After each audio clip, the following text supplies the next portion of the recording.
I get asked this question a lot. Greg, what are the pros and cons of choosing an ITX form factor for my next PC build? So I figured I would dedicate a video just to this question. It is one of the first things I think you should decide on when you're looking to build a PC, what form factor motherboard you want to go with. That'll ultimately decide the size of your PC.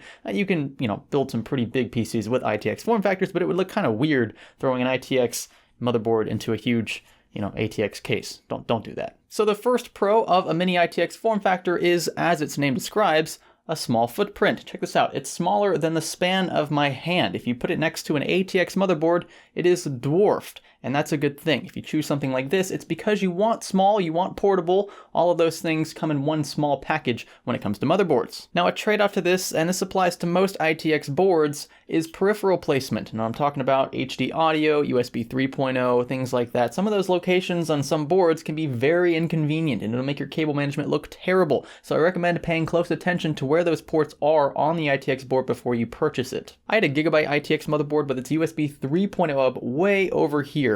Worst placement for a USB hub, period, because that cable, that ugly black cable, just reached all the way across the board, looked terrible, went over my RAM, over the heatsink.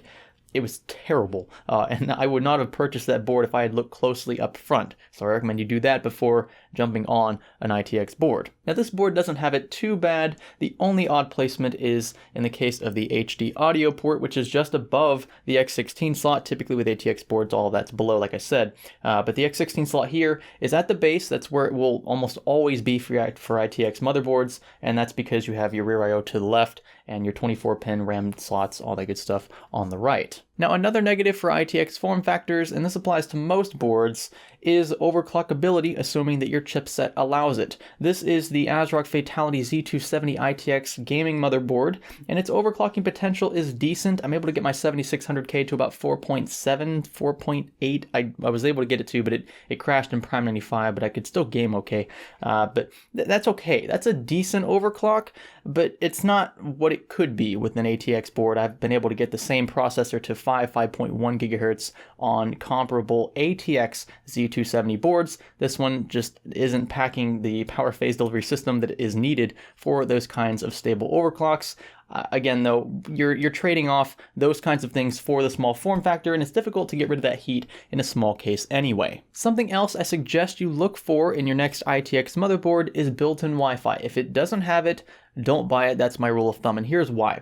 If you're looking for a portable PC, which is usually what most people are looking for when they decide to go with an ITX motherboard, you want to have Wi-Fi. You might not have your PC in the most strategic place for which your Ethernet cable can reach. So if you have Wi-Fi, you can rely on that just for simple streaming, things like that, assuming your Wi-Fi capability at home or in your office is strong enough. But if you don't have it, and let's say later on down the line you do want it, how are you going to do that? Unless the board has a dedicated Wi-Fi card on the PCB itself, you can't just plug in a Wi-Fi card into a PCI slot because the only one you have is the 16X. You could make it work if you didn't have a graphics card in there, but then that kind of defeats the purpose of an ITX gaming PC. So you have to weigh all of these things before making a decision with a board like this. There are many compromises involved with ITX boards, like I said, but Wi-Fi is one that I do not recommend you make. Another compromise many manufacturers are willing to make for their ITX boards is fan support. Pay attention to how many fan hubs you have built into your motherboard. If you don't have enough for the number of case fans you're willing to include in your build,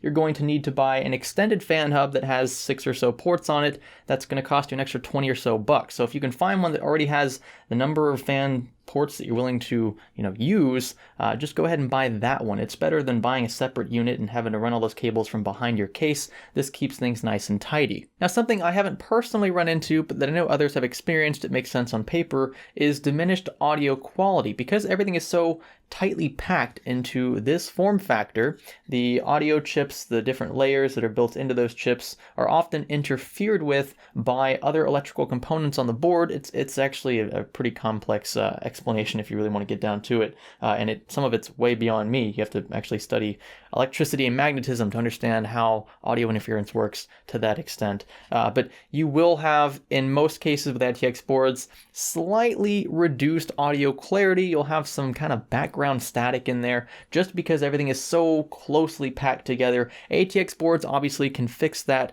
by spacing that Realtek audio chip, whatever it might be, far away from other components that are extremely loud, far away from inducers particularly. So do keep that in mind. It's not something you can just test before buying one, but if you can find something that has 5.1, 7.1 support, most of the time those are going to be better than the ones that just have the simple, headphone, microphone, and then whatever else on top. For my HT builders out there who are choosing ITX for their form factor of choice, that makes sense, I'm glad you are, but who aren't using a dedicated graphics card for video support, you might want to pay attention to the type of HDMI interface you have built into the ITX board. If it's 1.4, you're only going to get 4K at 24 FPS, but if you have HDMI 2.0 and a compatible CPU, Kaby Lake is a good choice for that, then you can stream at 4K 60 FPS. That's a deal breaker for a lot of people, honestly, but it's something so subtle and so on the DL for a lot of manufacturers that it's difficult to find. Newegg is very good about listing all system specifications. Amazon is a bit more finicky with that, but